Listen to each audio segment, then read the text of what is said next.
This is Amy, and you're listening to the Talkin' Appalachian podcast.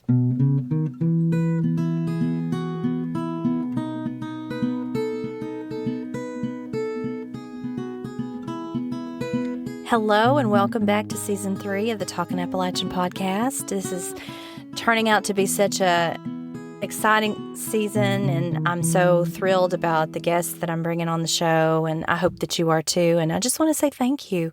Thank you so much for listening. I also want to give a shout out to new subscribers over on Patreon: Charlotte, Amy, Kathy, Ross, and Sarah. I just want to say thank you to all of you for signing up for a paid subscription, and I'm excited about the content that you're going to have access to. So if you'd like more of the Talkin' Appalachian podcast, bonus content, early access to episodes, this week's guest is Jordan Dotson. Jordan is an author. He wrote the Ballad of Falling Rock. It's a beautifully written novel. He is originally from Wise County. He lives up north now and is about to relocate down south. He came by during the Gathering in the Gap Music Festival to talk about his book, and I was just so excited to have him here. And it was just the perfect time to do an author reading because the music festival was a good backdrop for what this book is about. Jordan is an award-winning author, musician, and literary translator whose work has been featured in numerous publications and anthologies throughout the United States and Asia. Born in Wise County, he moved to China, and that's Wise County, Virginia. He moved to China in 2005 to study classical poetry and folk music. Over 14 years in Asia, he worked as a journalist, musician, writing teacher, and college admissions counselor, and he eventually earned his MFA in fiction from City University of Hong Kong. His lone co-written screenplay won the Jury Award in Narrative Shorts at more than 30 film festivals worldwide, and though now he resides in Boston, he still considers Southwest Virginia home. And like I said, he wrote this novel called The Ballad of Falling Rock. He's got a very cool story about how he was inspired to write the book. He and I share similar interests when it comes to the musical history and the history of the Catawba Sanitarium in Roanoke and the tuberculosis epidemic. I'm really looking forward to sharing this episode with you, so I hope you enjoy. Go to the show notes to see how to order Jordan's book. You can get it from an independent bookseller, or you can order it straight from his website. Enjoy. So we're here with Jordan Dotson, author of The Ballad of Falling Rock and Big Stone Gap, the Gathering in the Gap Music Festival, which those of us who asked you to come thought that would be the perfect backdrop for your lyrical novel, The Ballad of Falling Rock. Thank you so much, by the way. We're sitting in a house that was built in the same time period that your novel begins in the 1930s. And so we're just going to jump right in because my first question that I have for you is, what does it mean to be here in Wise County at a music festival talking about this novel? What does that mean for you? Everything. As I've said to you before, the ultimate litmus test for me as to whether I succeeded with this book or whether the book itself succeeds is the opinion of people here, specifically in this part of Virginia. It's the reactions I've had to this book from people back here tend to be very emotional, and people in small towns elsewhere in the country are somewhat similar, maybe toned down a little bit. Urban people don't quite get it. They expect something different. Maybe they want people around here to be something different. Yeah. But that's why I'm so happy to be here with you guys. It means everything for me to see people enjoying this book, to say that it's real, to say that they find authenticity in it. I spent close to a decade on this book, and that's really all that matters to me. It's not the number of readers, but the feeling of those readers that matter. And people here in Wise County specifically are the ones I care about most. Yeah. So when you say they're emotional about it, do you mean that they have an emotional connection to it because it's grounded in places and song and things that are familiar to them? Yeah, it's not so much because place the novel in a fictional county. If one were to say that it's a fictional version of Wise County, I wouldn't say they're wrong. Maybe that's not exactly what I had in my head, but the places should be recognizable to people around here, even if they're not named. if they don't have the same names. But more than that is the way that the characters who live in these places interact with each other and the world, the way they talk to one another. I'll give you an example. When we were editing the book, my publisher, the editor, had a big problem with something I do that the book does continuously. People are referred to as a Collins or a Sturgill or a Wilson. And they wanted to edit that out. And I said, no, you can't edit that out. That's correct. They say it should be the Collins or this Collins. No, you don't understand. If you're in Southwest Virginia, Eastern Kentucky, and someone says, who is that person? He's a Collins. That means their whole family. Yeah. They're good people, or maybe not good people. But just saying a family name that way, it seems to be a linguistic feature of people. Stuff like that is important. I can even explain how many hundreds of hours I spent trying to get this stuff right in an authentic way. For example, Suzanne from the Historical Society reached out and said how much she had a lot of good things to say about those little elements like that. That's what I mean, like the authenticity of speech and language and the way that people love, hate, interact with one another around here. It's different. Yeah. It's different. And it's just a matter of getting that right. That doesn't surprise me because I've talked to so many writers who have similar experiences with editors or with directors when they're recording an audiobook and they don't like the way they're saying a word or something like that. And it's just not understanding the vernacular. And that's really a tough artistic issue because you have to understand that readers come from everywhere and you need them to understand. It's not about me as a writer. It's not even necessarily about the characters in the book. It's about the audience. It's about the reader. They have to understand. And if you don't make them understand, you failed as a writer, in my opinion. And that's really tough. How you manage that language in text. It's music, poetry. It's tough. I hope we got it right. Yeah, I think you did. Absolutely. You. Would you like it if somebody said this is a literary novel? I would smile. Because you pay attention to language. And the language is lyric. I know everybody keeps saying that. It's so poetic. And you studied classical poetry, right? I did. I studied poetry writing, creative writing in college. And I had intended to be a poet when I was younger. But it's like music. You discover really quickly whether or not you have it. You can tell that in the way that you write prose, that gets in there. And it's, for me as a reader, and it makes me think of Ron Rash. Do you read Ron Rash? Yeah. And he's a poet. He is. When I read his stuff, I want to be somewhere where I am not going to be interrupted. There's nothing around me that's going to get my attention because I want to savor the language. And that to me is a literary novel. Poetry it has to be spoken out loud. It's performative. It is music. Like song. It is. It absolutely is. Yeah. Sappho was a wedding singer. We read these clips of these old Greek poems from 2,600 years ago. Those were wedding songs. She was a singer-songwriter. Yeah. The thing that did it for me was when I was an undergraduate at the University of Virginia, there was a poet by the name of Charles Wright. You may not know. Yes, I know who he is. I feel like a lot of people around here don't know him as well as they should. He was poet laureate in the United States. He's from Kingsport. And I never had him in class. I wasn't that lucky, but I would stop by his office hours. And one day I stopped in and asked him for an opinion on a poem. And he took a look at it and said, "This isn't a poem."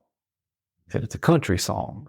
He had already complimented my cowboy boots, he was greasing me up a little bit.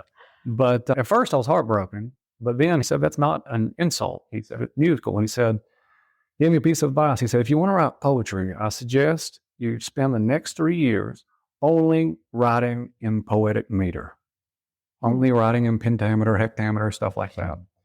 And I did. I listened to him. And it was at the end of those 3 years that I realized I'm never going to be a poet. It's hard work. But it gave me a kind of ear for music and sound and language that I've never lost. And in some ways it's a curse because you can really get in the weeds. And when you're dealing with a poem musically, if you're going to be reading it out loud, it might be 5 minutes. But a novel, to try to sustain that through a novel is really difficult. And also you risk, like I was saying earlier, you risk putting the reader off. If they have to be as immersed in the language as you said, that's hard work. That's a cognitive load. Ron Rash is a great example of someone who balances it perfectly. It has that depth, that almost like sensuousness to the language when he wants it to be there, when he wants you to be. But then he can segue out of it, make it a bit easier on you at times and keep Right. story, the narrative moves along. It's amazing.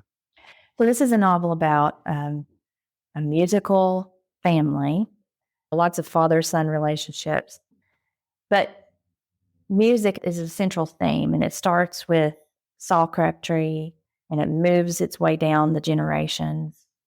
What does music mean to you, and why did that become the central focus of this story? That's hard to explain. I didn't play music as a kid. I always wanted to, but for some reason or another, I never fully took to it until I was a teenager. But I did grow up singing in church. And my dad was always singing in church 2-3 days a week. And that itself is its own language that you grow up in. It shapes the way we interact with the world in ways that we don't understand. One of the big things for me when I started approaching this novel, I was working on all these old hymns that appear in the book. And I never once in my life I had been fully aware of how I knew the lyrics to every single one of these hymns, front to back. And I didn't quite know how, because I spent most of my childhood going to a Pentecostal church that sang more modern stuff. But then my cousins and my uncles' churches were more traditional Southern Baptist, Free Will Baptist, stuff like that.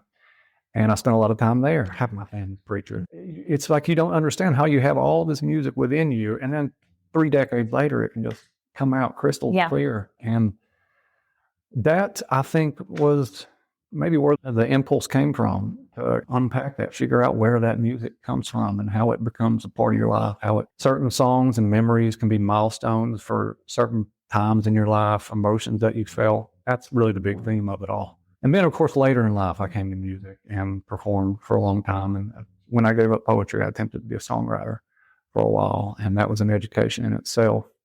For example, you come from a musical family. Your son and your brother, I think you said your dad, incredible musicians, lifelong musicians. I've never been a lifelong musician, and yet music it's like blood. It's like our emotional currency. Why is that? It's not just me, for everybody.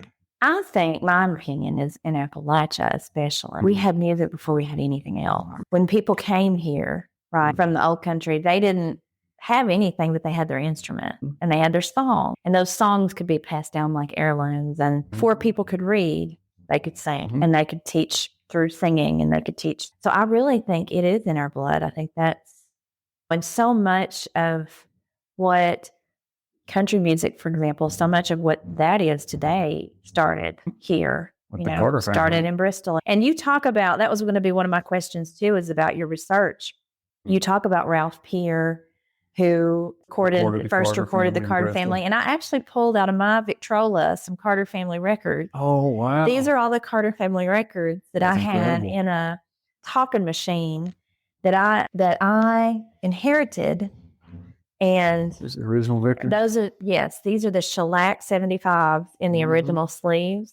I just thought you'd think that was neat. But yeah, I thought you might get a kick out of seeing some of those. Wildwood Flower right there on top. Wildwood Flower. That's the song that did it all. Yeah. That's the song that, I think if you want to trace, country music is the most popular musical genre in America today. You want to trace it all back, it goes back to this song, Mother Maybelle Carter, the way she played guitar, essentially inventing a new style of guitar. That is the language. Well, everyone who's recording this kind of pop country stuff today, they don't even understand that it's born out of Rock Cove.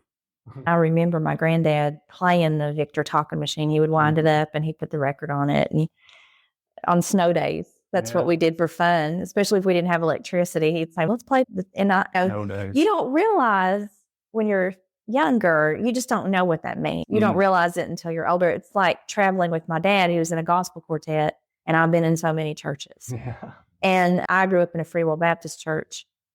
And so I know all the hymns, all the old hymns. And again, didn't know what that would mean until so much later, and how much that affected me until I started writing about Appalachia. And it's funny you mentioned a snow day. Remind me to talk about that later. That's how, I don't know if I ever sent that to you, but that's how this whole book got started. Oh, no, let's talk about how the book got started. So it got started on the snow day? I lived in China for a very long time. Yeah. After college, I moved to Asia and had all kinds of swashbuckling adventures. But I came home every year for Christmas. Maybe 2 or 3 times a year sometimes. I've always found it impossible to stay away from Wise County. And actually, my very first year, I didn't come home for Christmas, and it was the most depressing day of my life. Waking up in an industrial park in southern China on Christmas morning was not. It was a learning experience. I'd be a better, stronger person. But after that, I said, I'm going home every year, and I'm gonna spend 2 weeks with my parents. And you may remember, it was, I think, 2011. There was a snowstorm that shut off power to pretty much the whole county, and that happened right at the beginning of my trip home. And of course, we had no power in my parents' home. It's a little bit smaller, similar to this one, old, 1920 at some point, my great-grandfather's home. And we sat there around a gas stove for 7 days with no power, snow piling up outside the windows.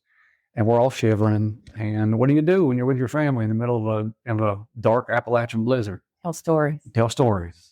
And the first day was miserable. The second was okay, we're dealing with it. The third day, stories started coming out of my parents that we'd never heard before.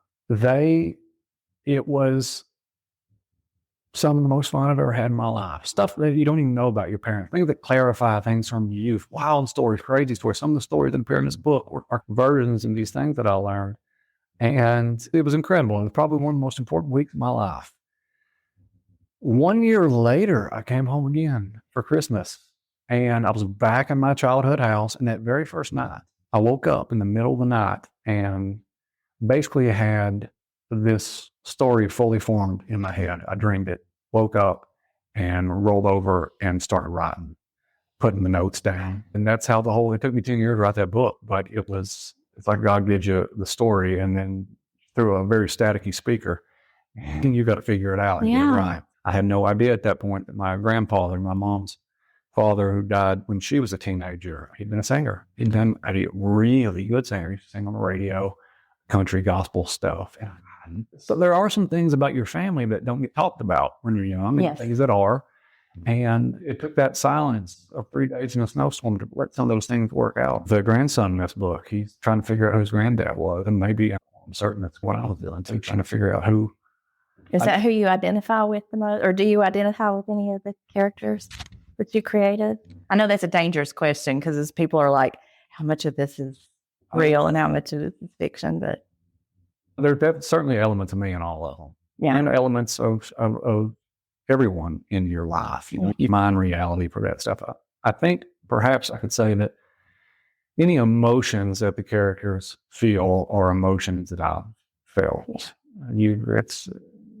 You're trying to make those clear and right and honest and true is the task, and you have to pull that from inside. Yeah. I don't think I was ever as charismatic as Saul was supposed to be. Maybe more sensitive, like Eli, the grandson. He's a bit quieter, more introverted. I think I was more like that as a kid. Fairly early in the novel, speaking of research and history and story, Saul, and I don't want to give too much away but this is early in the book. Saul has tuberculosis, which they call consumption. And he is sent to the Catawba Sanitarium in Roanoke, which was a real place. Real place. So talk to me about why you chose to include that element of the story. Because that's how my grandparents met. My grandfather, my father's parents. My granddad is Dotson from southwestern eastern Kentucky. They've been here for hundreds of years. He got tuberculosis at work in Wise and was sent off to Catawba Sanatorium. My grandmother was a daughter of Italian immigrants in Philadelphia. She grew up in Philadelphia. And she ran away from home at 15. She had an aunt in Newport News. And she ran off, lived with her for a while, got a job in a department store, got tuberculosis, and was sent, because she's now in Virginia, she was sent to Catawba. And one day she was looking out the porch there, and she saw a young man with red hair, and she fell in love at first sight. Oh. My grandfather actually got a settlement because it was at work that he they did a lawsuit or something like that. And he used the money, the small amount of money he got, to buy a ring for my grandmother. She came home with him, never went back to Philadelphia, and lived here till the day she died in 2020, 80 years. She's buried about 3 miles that way. It's my family's wife, and it was something that I guess I had to work out in fiction to truly understand it. But I think the most important thing was that idea of tuberculosis. My grandfather had this was before penicillin. Penicillin was like 1947. 40 something, yeah. And this was in the early mid-40s that they were there. And they had all kinds of crazy treatments. One of them was that my grandfather had lung removed. So they cut out 2 ribs, took them out, and cut out one of his whole lungs. And in my research, I discovered, I can't remember who it was at the time, but there's a classic country singer. I can't remember who it was. Same thing happened. Had a lung removed during tuberculosis treatment and had to relearn how to sing. Really? Yeah. I wish I'd looked that up. I can't remember who it was now. I've got so much of this stuff in my head. And that was the big thing. The characters in this novel are singers who've lost their voices and have to recover them. And that's just a powerful idea. Yeah. So the kind of visceral aspect of falling in love through the disease and yet losing your ability to express love in art and having to learn how to do that again. That was the dynamic that spoke to me. He meets his love there and they come back together, and the blood is so dramatic. When I was reading some of the scenes, and again, I don't want to give away the plot for people that haven't read it yet, but I just thought, I could see that. I could frame that out in my mind. But you write it in a way, the blood becomes poetic, coughing up blood. And it's as horrible as it is, it still becomes part of the scene in a way that, I don't know. I would have to work out how I want to say that, but I'd say it's very visual. Yeah. I'll take that. I'd say that's a great metaphor for singing right there. Coughing up blood. Yeah. Yeah. The kind of horror, I think, yeah. Yeah. The kind that matters, at least. The kind of singing that makes people cry. I found letters I had a relative at Catawba. And I wanted to show you the letters that I found in a sewing machine. You read these? I read them and I've transcribed them. Yeah. But she was just so incredibly lonely. She'd never been away from home. And that was in the 50s. That was at the end of TB. But it's so interesting to me. I remember listening to this when you were eager to do it. And I remember being surprised because that was in the 50s. That was after penicillin, curing tuberculosis by then, but apparently I hadn't made it down. Yeah. They told me yet. Yeah. Did you go Catawba doesn't exist anymore. I think there are pieces of things left from the original space, but did you just rely on family stories or did you have to go anywhere to find out more about Catawba? I was living in Asia at the time. Oh, so you couldn't. Yeah. This was one of the great difficulties. I spent a lot of time talking to my grandmother about it, and there wasn't a ton of information about it back. I remember when I first started doing all this research, I did some Google searches again recently, and there's so much about Catawba on the internet now. There's photos, there's all kinds of stuff. It wasn't there 10 years ago, 15 years ago. And it was hard. You could find like letters just like this. There was a few scraps and things, and you piece it together as best you can. And use those interviews, really, to win the authenticity, to find the things that really matter. There are details that my grandmother would tell me that were like, I think she might have had more fun there than most people there. But there's a lot of little details like that. And you just need one detail. You just need the right detail at just the right place. Right. There was one moment in the story where one of the characters talks about something called pig pot. I remember that. Do you? I wrote that word down because I meant to look more into it, a pig pot. I don't even think it's a real word. I think they just had this hot water bottle at the feet of the patients that my grandmother said was shaped like a pig, so they called it a pig pot. It was their own slang word for it. And stuff like that. Yeah. So I'm going to pause here and ask if there is a section of your novel that you'd like to read on the podcast. It doesn't give away too much of the plot. Only 2 paragraphs. Okay. Should I explain what's happening here? Sure. Okay. This scene takes place after Saul has come home. He's relearned how to sing. He's on the verge of musical fame and success. His voice is resonating with people now, but difficulties arise within his family that might limit his ability to continue to perform. In the month after his father's passing, Saul sang like a man possessed. He accepted every invitation in Kingsport, Keokee, everywhere about, honky tonks in Johnson City, the Pentecostal hollows of Kentucky, and wherever he traveled, he sang as though he'd abandoned his very soul. His voice baptized the crowds that came, and there was no healing for his trembling lyrics, for the smoky notes of an excised lung that fell in insoluble tears. Even to Trinity they came in droves. Dozens of fresh young housewives appeared, their angry husbands, dozens of women claiming to be widows, and occasionally their husbands too. The Trinity Inn filled to the brim, and there were Ratliffs and Thackers, Van Dykes and Meads, teenagers crumpling flyers in their hands, chanting Catholics from railway towns, hot little gospeling children who carried their hats and spoke like wizened bards. No matter who. Wall-eyed soldiers conscripted in Bristol, coal miners blessed on Benzedrine, Saul sang to them all, individually, as though fulfilling a mission from God. He sang in a way that spooked children. He sang to make brick masons cry. He sang in a way that made it seem like the world no longer existed, that there was only life in the heart of the song and nothing on the other side. How do you come up with all of the different ways of describing things? Just the sensory detail. It's just image after image. And I'm thinking, does he have a list where it pulls from, or does it come to you, or do you have to go take a walk and be inspired, or all of the different? It makes me wonder if there's too much. No, literary novels do that. Right? They take time to show you and to help you see, smell, taste, touch things. Not too much, but enough that I think, wow, there's something that's inspiring that amount of detail. I think I've always had a kind of synesthesia about that with language. Maybe a wire crossed to my brain somewhere. But yeah, a lot of it is walking around and just paying attention. A writer's real job is to see the things that we don't pay attention to because we see them so often. And every writer steals. Every writer mines their inspirations. And one thing, to go back to poetry, that was something that was deeply important for me. I have notebooks, like sketchbooks, full of poets and even novelists that I've read in the past where when something they've written jumps out at me, I don't know why. Usually it's because I know they're seeing the world in a way that I've never seen the world.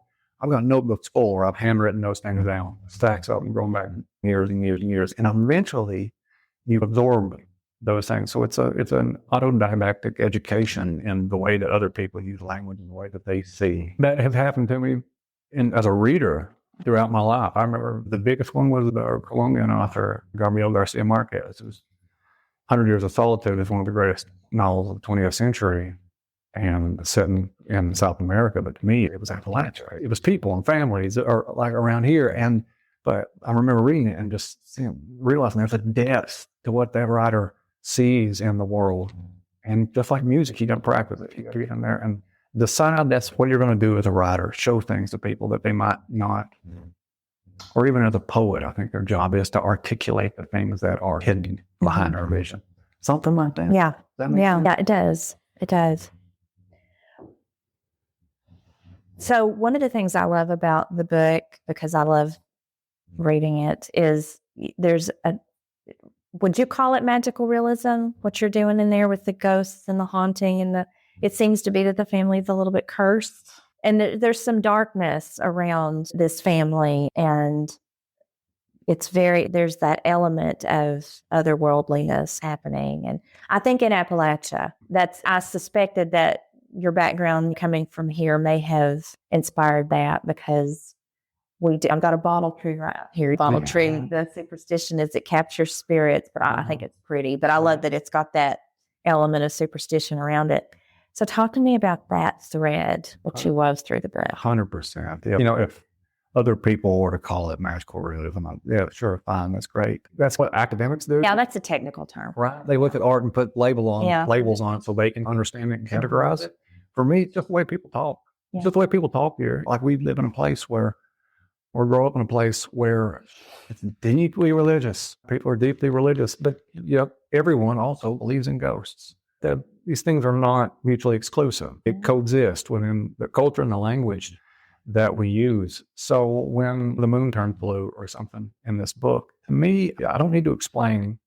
The reader doesn't need to worry about being explained why that's happened, as they might in a realist book or in fantasy or sci-fi or something. You want to know those things. They have their own rules. Here, we don't need those rules. You just need to understand that this is people talking to each other, and this is the way we talk. Really, it's the ghosts. Appalachia has great ghost stories. We have great ghost stories. We do. The best. We do. And everybody has their own personal ghost stories. Like every teenager around here knows all the haunted orphanage and stuff like that. And it's just part of life. It's part of the fabric of your youth. And the house I grew up in is haunted, deeply haunted. Still today, my nieces and nephews don't sleep upstairs. Wow. Yeah. What happens? What do they hear? Footsteps Knocking, or voices knocking? Doors opening and closing and stuff like that.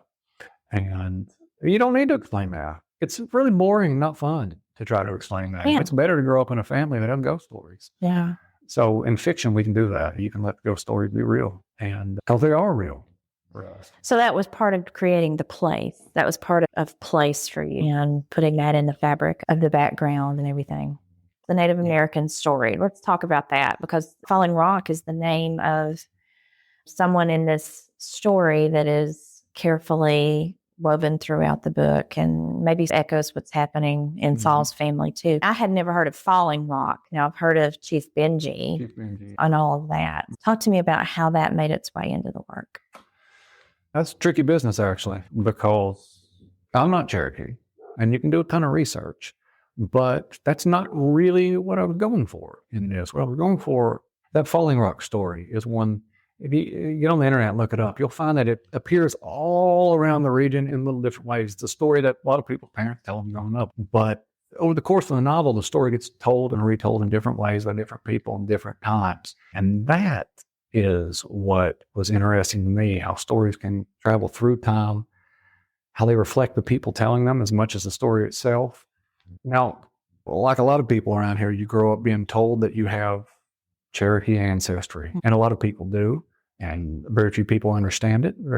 Few people understand the history, but it doesn't change the fact that it is part of the story of your life growing up. And so once again, it was a reflection of just the way that families talk to one another around here, the stories they tell to make sense of who they are and where they came from. And this is a remarkably non-homogeneous place. People came from all over, and it makes sense that people are grasping for history and trying to figure out where they came from, trying to find honor in their history that because they might not know. I've noticed there were so many immigrants.